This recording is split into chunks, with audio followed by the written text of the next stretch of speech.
It's 9 o'clock, Saturday morning. That means only one thing.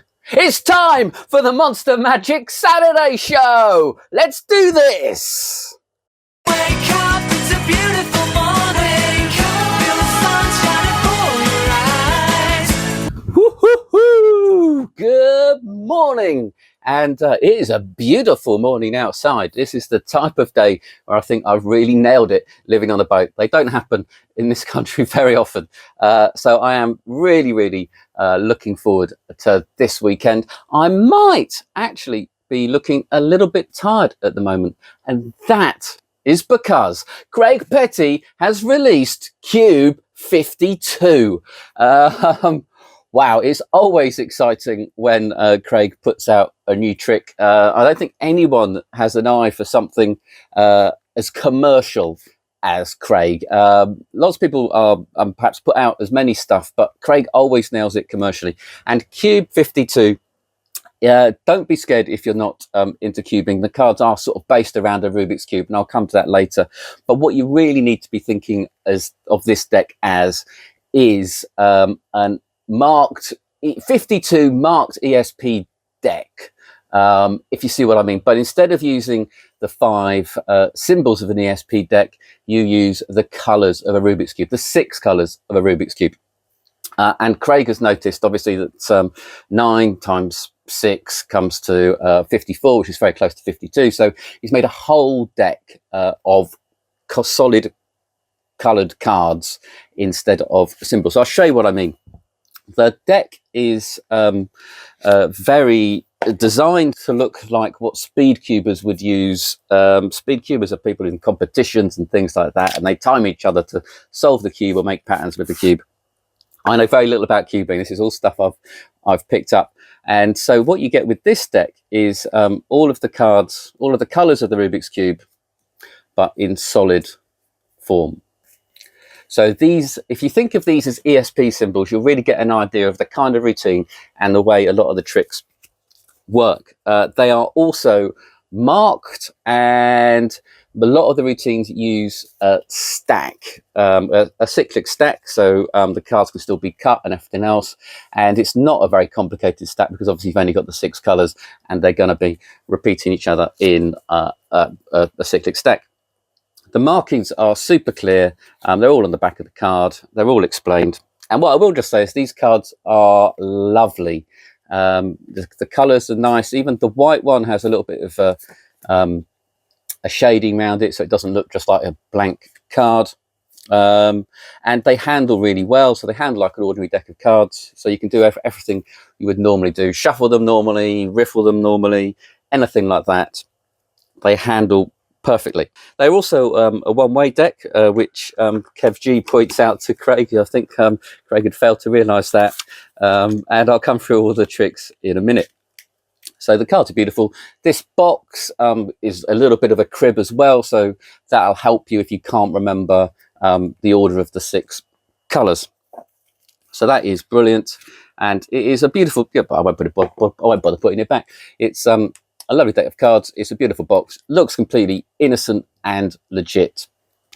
And then you come to what you can do with it. Now, before I go any further, I must point out that this very much reminded me of something called 6x6 by Simon Lipkin, which was put out probably a couple of years ago now through Spooky's Magic. And Simon also had marked ESP cards. He had 2 sets of 12, I think it was, in a little packet, a nice little wallet. And that wallet also held some secrets, certainly a crib, similar to what Craig's done on the box here, but also some reveals. And I think Simon was probably the first person to mark a Rubik's Cube, have the colours of a Rubik's Cube on cards, have them marked, and do ESP tricks with them. He also does other matching routines. He has the cards matching the colour of the bottom of the cube. So he combined cards with the cube as well. And I think the reason this all came to, it sort of sparked in my memory, was there's a bit where Kev G does a reveal of the colour of the cube by sliding the card off to reveal the red. And I think Simon had that handling in 6x6. So 6x6 is a much smaller project, obviously, and what Craig has done is probably taken the same idea as Simon's.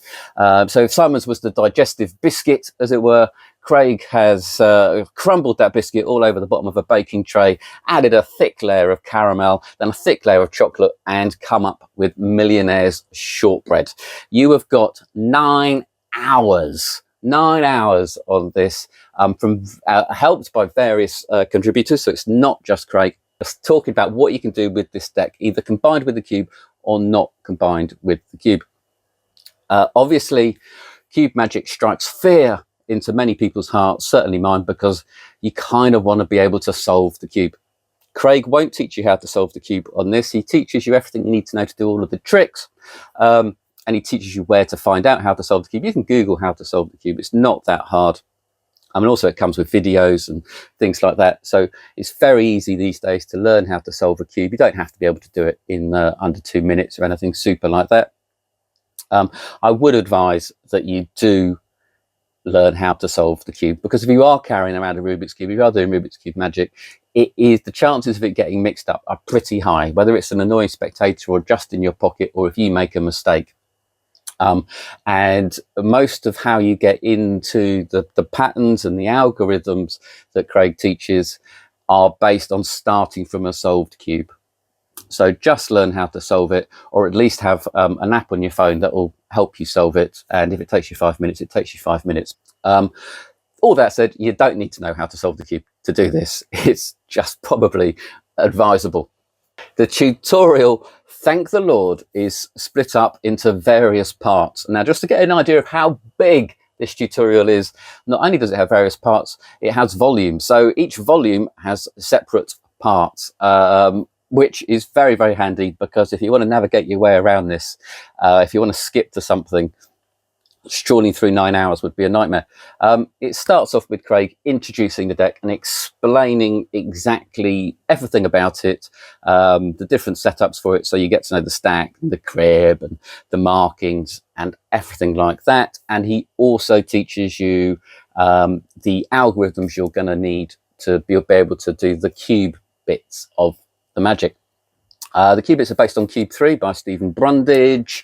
If you haven't got Cube 3, I mean, that probably just indicates you're not much of a cube magician. Cube 3 was a brilliant release, probably 10, 15 years old now. It took the world by storm, and it's still one of the best resources for cube magic out there. But what Craig does teach you is the mixes required and the algorithms and all of the, I'll call them cube sleights that are required. And he also teaches you all of the card sleights that are required, which are really sort of beginner card sleights. Nothing difficult on this project really at all. Everything is well within the realms of the hobbyists, I would say. Perhaps I'll come to some of Kev G and Colin Klaus's section, might require a little bit more practice.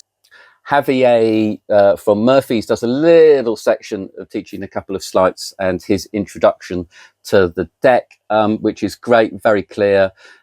Bit of a shame that Javier doesn't credit Audley Walsh and Di Vernon for the strip out edition, little things like that. That's my little bugbear. So after volume 1, you should really know everything about the deck, and it's a utility deck essentially, everything you need to know about the cube.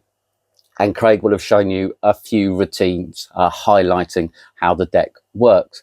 You then get the masterclass from Kev G and Colin Klaus with Craig sat in the middle, and Kevin and Craig sort of jam a little bit with Craig and show them what they've come up with the cube. And you get 4 hours of this.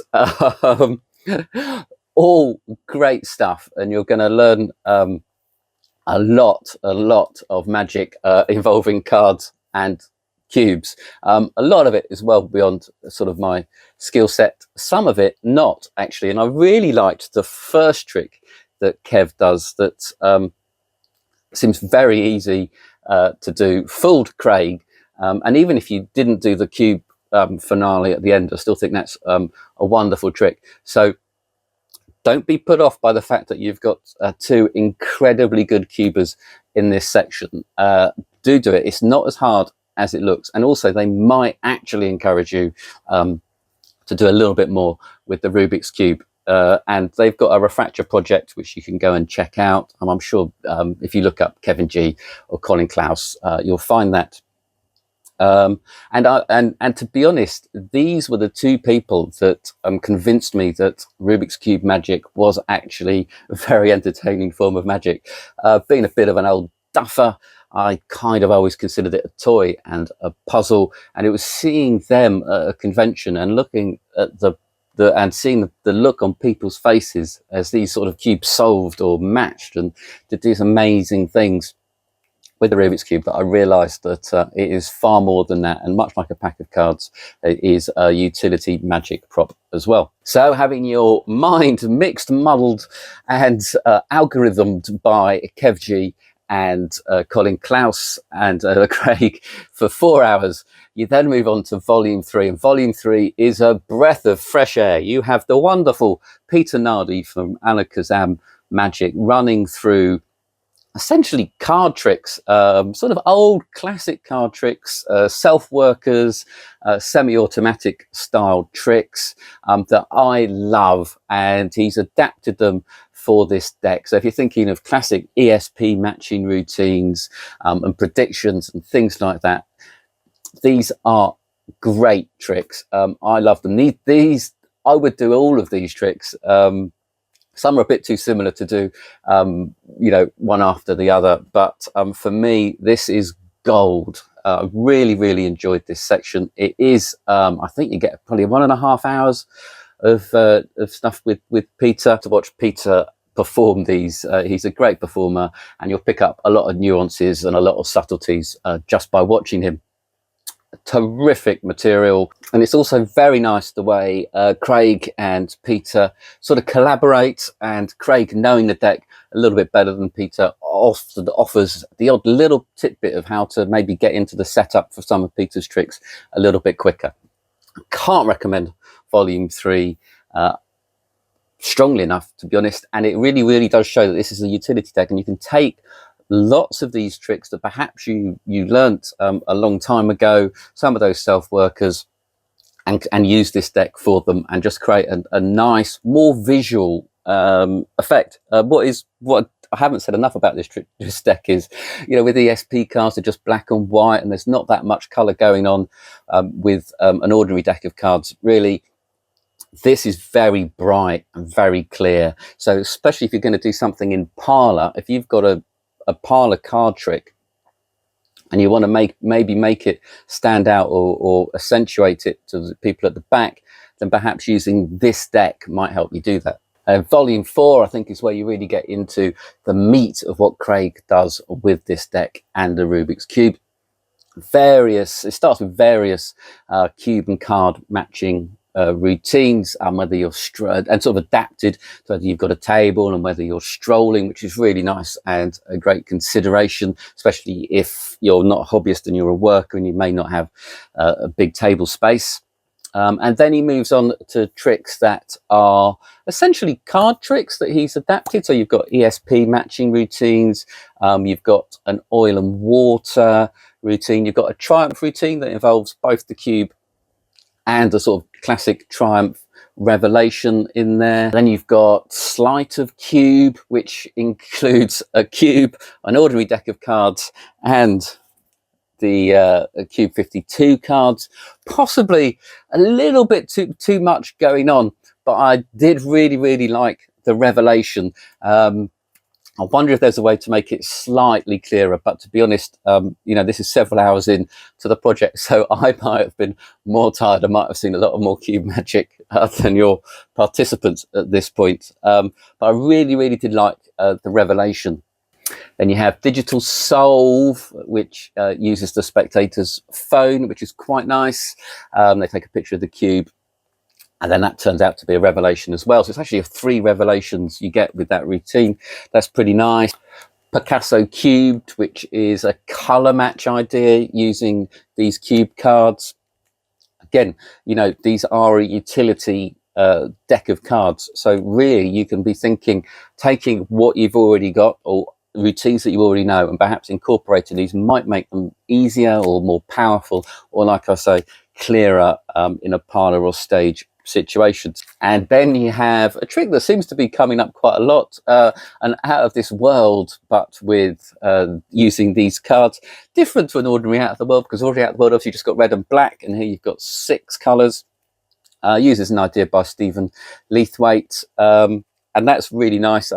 Lloyd Barnes and Nemid Phoenix got some credit on that one. Then and then Craig moves on to things like twisting the cube, which is obviously similar to twisting the aces, but with these cards.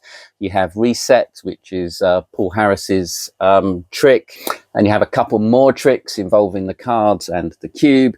And then finally, you've got invisible cube that uses, and I've got to say, it's a Prop Dogs clear cube as the finale, and that's a bit of a bonus routine that Craig's put in at the end. I think this deck is brilliant, and I think the tutorial is brilliant, and there's just so much you can do with it. It's incredible. It is only around the £30 mark, and I'll challenge anyone not to get their money's worth from this. You have got such a variety of material, it is ridiculous. And I love the fact that the cards are these sort of bold colors. They stand out more than just the red and black of the suits. And there's a lovely trick on here. I think, I'm not sure, it might be Synergy or whatever, where essentially you have the deck shuffled at the start, but then when you spread it, all of the colors are separated, and that is really clear that the colors are separated and creates a slightly more eye-popping movement than just the suits separating. It's great. It's it's Craig Petty, it's Kev G, it's Colin Klaus, you've got Nemid, you've got Lloyd Barnes working on it, and you've got Peter Nardi on it. What's not to like? Unless you don't like card magic or cube magic, I can highly recommend Cube 52. Which tricks better even needs a seat. And I just can't get enough. I just can't get enough. Every time I watch him, I'm glued right to my seat. And I just can't get enough. I just can't get enough.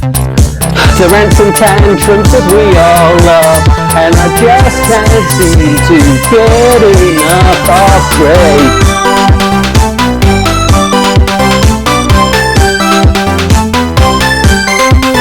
And now for something completely different. Yes, no cards, no cubes. It's the Magic Matchstick by TCC. This is something else that I love. In fact, I think this is one of those shows where I'm just going to be raving about things, which is great. If you're not familiar with the old matchstick through brass block effect, where you have a matchbox and a matchstick, and you push it through the matchbox and pull it out the other side, obviously to spectators who think nothing's really happened, but when you open the matchbox, you tip out into their hand this solid brass block. It's a brilliant trick. I bought it many moons ago. Probably one of the first tricks I bought from International Magic. Back in the late 80s, early 90s, I would have bought this, and the block was brilliant. The original one I had was gorgeous, and the secret was really well hidden.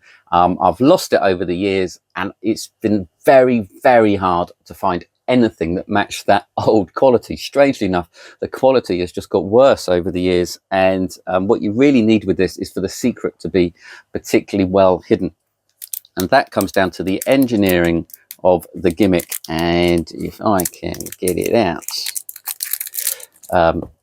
this is the gimmick, and I'm going to try and show it to you as best I can, because this is really what people are going to be concerned about. The trick is very easy to do. The trick is very clear. It is a great trick, but that is the block. I'll try and get a close-up of it. It's brilliant, and that holds the secret. This does something very, very special. You wouldn't believe it. I would say this is 100% examinable, no problem at all. You also get 2 matchbooks. They've got the hole in them, which is the right size for your standard match, a 4mm match, and you get another box as well, where they teach you a nice little routine where the box can be full of matches first, and then you tip out the brass block afterwards, which was a nice little addition. I don't think it's necessary. I would just do the standard trick. The only problem with this trick is, and you know, people have been coming up with versions of this recently. Think of the Metal Phone and Industrial Revelation by Jamie D. Grant, which is with a deck of cards, is that the trick is sort of backwards in the way that you've done a penetration, and whilst you're pushing the match through the matchbox, that's not magic, really, as far as they're concerned. It's either got matches in it that are moving out of the way, or it's an empty box. So there's nothing going on whilst you're actually performing the trick. But then there's the revelation at the end of the brass block coming out.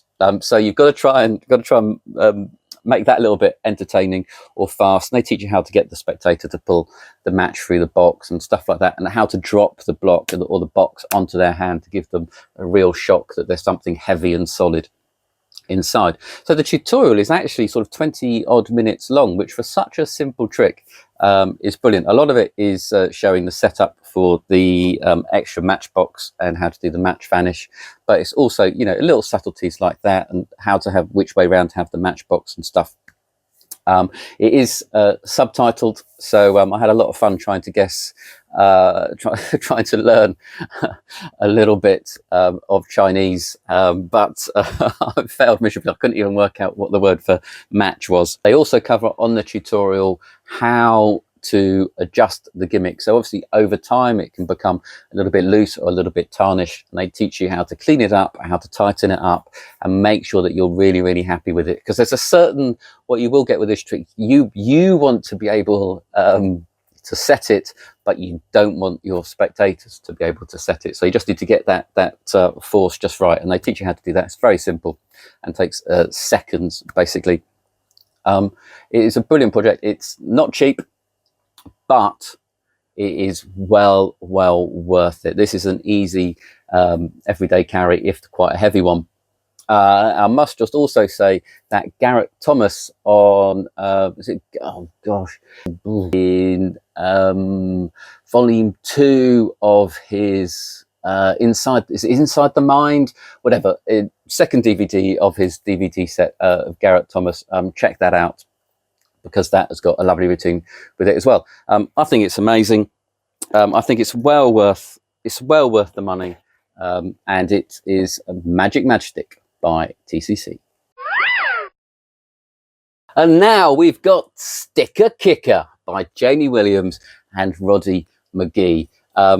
I love this as well. I wasn't sure about it at first, but you only have to perform it a couple of times to realize what great reactions you get. So the finale of this, I'm just going to point to the finale of it. The finale of this is that you peel the back off the card, and I've just discovered that people find that absolutely mind-blowingly fascinating, especially when they've handled the card and they've signed it and so on. It's just a really, really nice piece of magic. It's a tremendous denouement to a trick that I certainly didn't see coming, and it just fascinates people just being able to do that. It sort of looks like real magic. So the routine is sort of part bar bet, part challenge idea.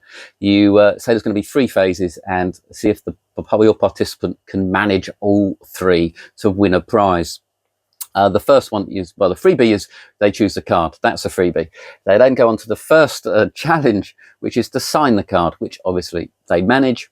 The second challenge is to put a little white sticker in the middle of the card, which again is not too difficult, and they pass that test. And then finally, they just have to peel the sticker off the card. And that is a bit that they can't do because they're trying to peel the sticker off, whereas in fact they should be trying to peel off the whole back of the card. And the back of the card's got a hole in it, so the sticker's essentially turned into a hole, and they are left with this blank-backed signed card. So they're left with an impossible, which had the back peeled off it. It's an impossible object. Roddy likes to write something underneath, you know, like "thank you for playing," "sorry you didn't win," whatever you want to write underneath is really good. It's a terrific routine. It's really easy to do. Essentially, it is a force and a DL, and you are good to go. well within the realms of anyone else. It does come with refill, so that's the only thing. You are going to need to refill with the stickers, but these stickers are reusable, so you get more than one performance out of each sticker, provided you don't screw it up. So Roddy teaches how he, once he's peeled it off, he just sticks it onto the back of any other card, the bottom card of the deck, whatever happens to be. And then when he goes to reset, he can just peel it back off that card and put it back onto one of the gimmicks cards. It's really good. It is, how much is it? It's $23.99 for a card trick that is entertaining, novel. It's got a great hook, and they get an impossible object. Absolutely brilliant.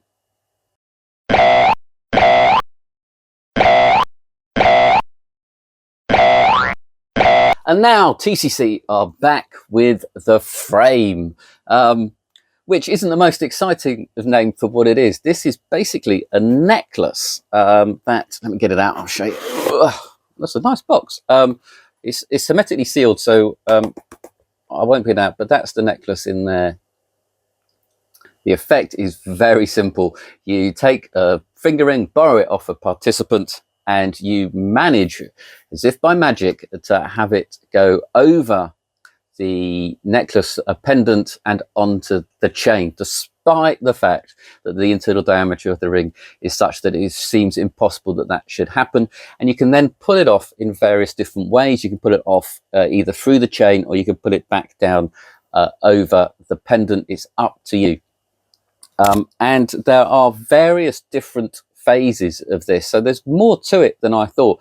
I wasn't particularly enamored at first with it just sort of going over the pendant and then pulling it off through the chain. But he also teaches a nice thing similar to what Cyrus does in his ring thing, where the spectator can hold the ring and then it comes off through the chain. So that's a really nice final phase, especially if you've taken your chain or the necklace off in order to have it examined with the ring on it, and then have that happen.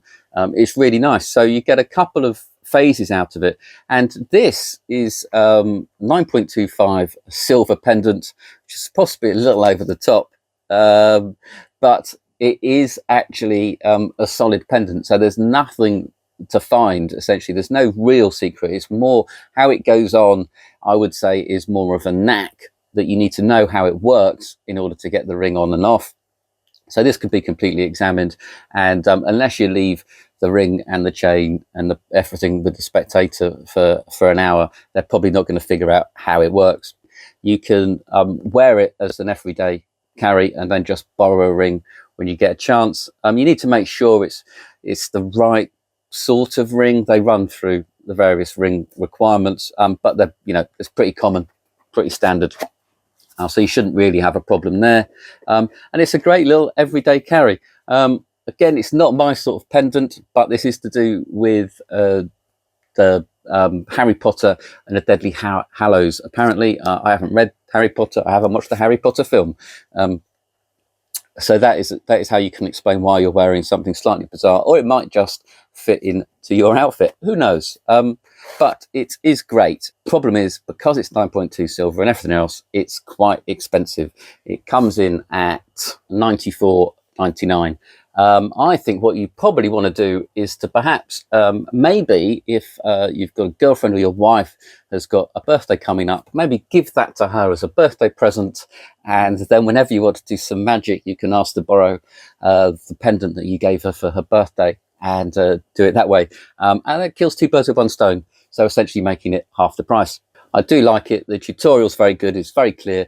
It's easy to do. It's a strong everyday carry. For sure, it just comes at a price.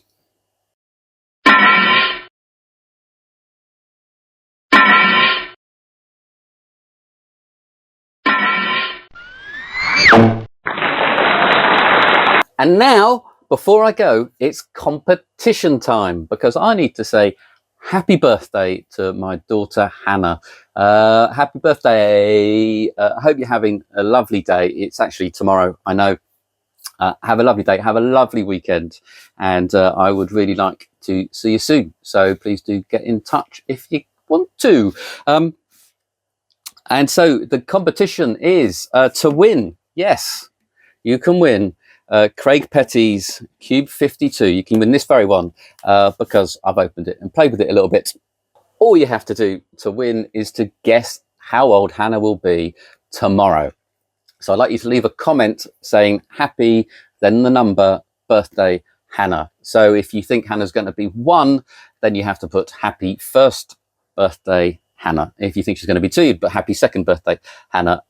She is neither 1 nor 2, I will point out. So do that and you will win. The first person to get her age right will win this Cube 52. Anyone else entering, I will, if you get it wrong, I might leave a little comment to hint as to whether you're gone a little bit too high or a little bit too low. Only 1 entry per person, but I might actually give people a little bit of reward for having a guess anyway. So well worth entering, even if you get it wrong, I feel. And that's the giveaway for this week. Who would have thought I'd be giving away Cube 52? I must be mad. So that's it for this week. Have a lovely, lovely weekend. Get out there, grab something from your bottom drawer, go out and perform it, and just have some fun with the best hobby in the world. Bye-bye.